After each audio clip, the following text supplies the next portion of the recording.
Bom dia, alunos do quarto ano, espero que vocês estejam bem.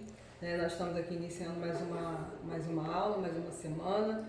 Hoje é dia 13 de abril de 2020 e a nossa disciplina hoje será História. E nós vamos falar, ainda continuando o capítulo 1, nós vamos falar sobre mudanças e permanências. Como o próprio nome já sugere, mudanças é algo que mudou, permanência é algo que permaneceu ou teve uma mudança muito pequena.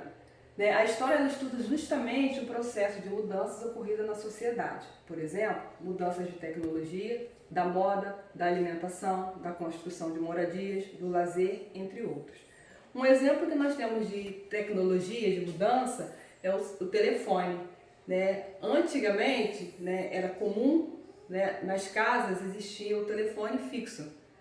Hoje, com a evolução da tecnologia, cada um tem o seu smartphone, ou a maioria tem o seu celular. A moda também teve algumas mudanças, alterações, vem acontecendo isso ao longo da caminhada. A alimentação também, da construção, moradias, do lazer, entre outros.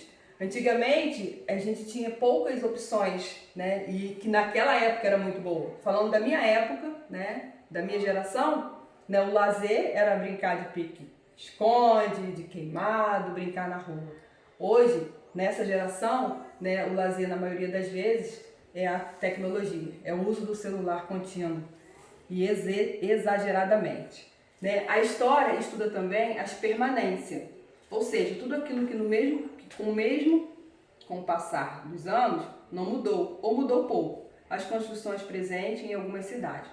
Um exemplo de algumas cidades brasileiras, como Ouro Preto, em Minas Gerais, são muito parecidas com antigamente. Então teve pouca mudança na cidade de Ouro Preto, lá em Minas Gerais.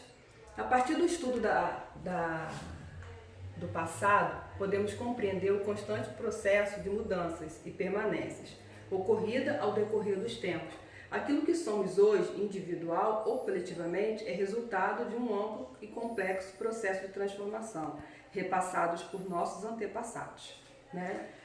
Comparar o modo de vida de pessoas em tempos e espaços diferentes, identificando o que mudou ou o que permaneceu. É importante perceber como o sujeito histórico, considerando as mudanças e permanências ocorridas ao longo dos tempos, capaz de fazer história e transformar seus espaços e sua vida. Então, você, como sujeito histórico, é importante você perceber essa mudança e permanência. Porque, de acordo com o que nós somos hoje, individual ou coletivamente, é resultado de um amplo e complexo processo de transformação, repassado pelos nossos antepassados. São as conversas com os nossos avós, as conversas com quem teve a oportunidade de conhecer o bisavô, essas conversas do que acontecia no tempo deles quando criança, da maneira como eles estudavam. No livro de vocês, na página 231, que fala sobre mudanças e permanência, tem uma fotografia, um exemplo aqui de uma escola, uma sala de aula, onde aqui vem mostrando que naquele período era diferente. Naquele período, as salas eram feitas meninos e meninas, eles estudavam em salas separadas. Hoje, acredito que já no tempo dos seus avós, nós temos, as salas são mistas, meninos e meninas, juntos. Mas os uniformes também eram diferentes dos nossos hoje. E aqui eu separei um texto que fala da época dos bisavós. Antigamente, as pessoas viviam de um modo um pouco diferente. Na maioria das famílias, os pais trabalhavam fora e as mães cuidavam dos filhos. E a casa, dos filhos e da casa. As roupas, por exemplo, eram lavadas à mão, em grandes tanques de pedra ou cimento. Em algumas cidades, as mulheres lavavam suas roupas na margem dos rios. Eram as famosas lavadeiras. Esse era um trabalho duro, que levava horas para ser finalizado. Mas também um momento de reunião e união das senhoras que lavavam sua roupa em meio a muita cantoria. Embora fosse um trabalho difícil, um trabalho duro, mas também aqui no texto vai dizer que também tinha momentos de alegria, momentos de cantoria, um momento em que elas estavam reunidas. Você já ouviu falar em lavadeiras? Você já ouviu falar em tanques de pedra ou cimento? né? Você imagina essa cena, uma pessoa lavando roupa à margem dos rios? E aí eu tenho aqui uma atividade, tudo isso aqui é para ser feito no caderno, combinado? Atividade, de acordo com o texto, como as mulheres lavavam suas roupas. Como era a vida de muitas mulheres na época dos seus avós. E hoje em dia, como grande parte das pessoas lavam suas roupas. O avanço da tecnologia facilitou a vida das pessoas? Trouxe somente coisas boas? E aí eu gostaria que você fizesse esse questionário, né, respondendo com capricho, né, com bastante atenção. Agora nós vamos falar sobre as fontes históricas. Né? Tudo o que foi produzido pelas pessoas pode ser usado para investigar o passado. Assim, praticamente tudo que o ser humano cria pode ser considerado uma fonte histórica. As fontes históricas podem ser classificadas de diversas formas. Então, fontes, né, a gente pode entender como investigação. Né? Tudo que você investiga, né, tudo que o ser humano, tudo que o indivíduo ele investiga, isso pode ser considerado como uma fonte histórica. E as fontes históricas, elas são classificadas. Alguns exemplos, né, como fonte escrita, documentos como certidão de nascimento, carteira de vacinação, agenda, né, o caderno, o diário, né, tudo isso é uma fonte escrita, é um documento.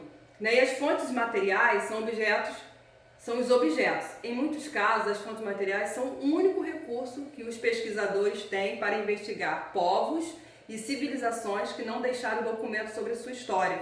Exemplos: móveis, construções, esculturas, roupas, brinquedos. Né? São a única maneira que pode se registrar, né, são as fontes materiais de povos e civilizações que não existem mais. Então, as fontes materiais servem para isso. Né? E as fontes visuais são as imagens, por exemplo, como as pessoas se vestiam, o que faziam e como eram, e os lugares. Quem nunca já viu uma foto da mãe, do pai, da avó, ou uma foto de alguém do passado que se vestia de maneira que hoje parece ser até engraçado? Né? Quantas vezes a gente olha uma foto e fala assim, gente, como é que eu me vesti assim? Olha que engraçada essa roupa, olha que diferente. Né? Isso são as fontes visuais, são as imagens. E as fontes orais, que são os registros da memória de pessoas e de tradição oral de um povo. No Brasil, muitas das lendas de origem indígenas e africanas foram preservadas devido à forte tradição oral dessas populações. A gente pode também dar um exemplo de fonte oral, também são as parlendas, adivinhações, né, as cantigas, tudo isso é fonte orais. E aí eu quero que vocês, por favor, no livro de vocês, página 234, 237 e 238, nós temos uma atividade a ser feita. Né? E por favor, gostaria que vocês fizessem assim, com bastante atenção, com bastante cuidado e com capricho. E na próxima semana nós estaremos corrigindo as nossas atividades. Deus abençoe vocês, até o nosso próximo encontro.